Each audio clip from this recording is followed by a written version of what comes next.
বাংলাদেশ জাতীয়তাবাদী শ্রমিক দল ময়মনসিংহ জেলা শাখার উদ্যোগে শহীদ প্রেসিডেন্ট জিয়াউর রহমানের ৪৪তম শাহাদত বার্ষিকী যথাযোগ্য মর্যাদায় পালনের লক্ষ্যে প্রস্তুতি সভা অনুষ্ঠিত হয়েছে। শনিবার ২৪শে মে বিকেল ৪টায় ময়মনসিংহ জেলা বিএনপি দলীয় কার্যালয়ে অনুষ্ঠিত এই সভায় সভাপতিত্ব করেন জেলা শ্রমিক দলের সভাপতি মোহাম্মদ আবু সাইদ। সভা সঞ্চালনা করেন সাধারণ সম্পাদক মোহাম্মদ মহফিজুর ইসলাম মোহন। সভায় উপস্থিত ছিলেন ভালুকা উপজেলা শ্রমিক দলের সভাপতি আলহাজ শ্রমিক হাসান সোহাগ, সাধারণ সম্পাদক শাহ মোহাম্মদ সুজন ভালুকা, পৌর শ্রমিক দলের সভাপতিত্ব মোহাম্মদ মাহবুল আলম মোল্লা ও সাধারণ সম্পাদক সাদ্দাম হোসেন সহ জেলার বিভিন্ন থানা ও ইউনিটের নেতৃবৃন্দ।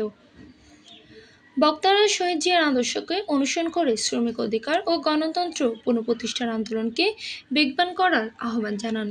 সবাই ৩০শে মে শহীদ জিয়ার শাহাদত বার্ষিকী উপলক্ষে বিভিন্ন কর্মসূচি গ্রহণের সিদ্ধান্ত হয়।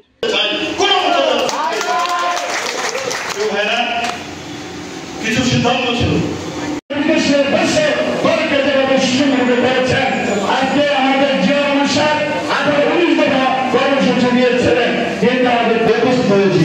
আমি আশা করব আপনারা ওদের বিরুদ্ধে সাংগঠনিক ব্যবস্থা নেবেন।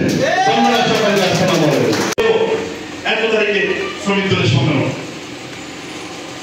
আপনারা ডেট অনুযায়ী এই ৩০শে জুনের মধ্যে অবশ্যই প্রত্যেকটা আমরা শেষ করার চেষ্টা করব।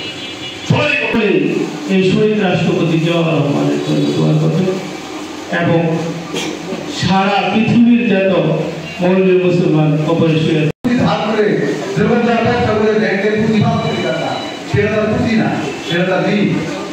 আনিস মালের পাঠানো তথ্য ভিডিও চিত্রে PIB ৭১ টিভি।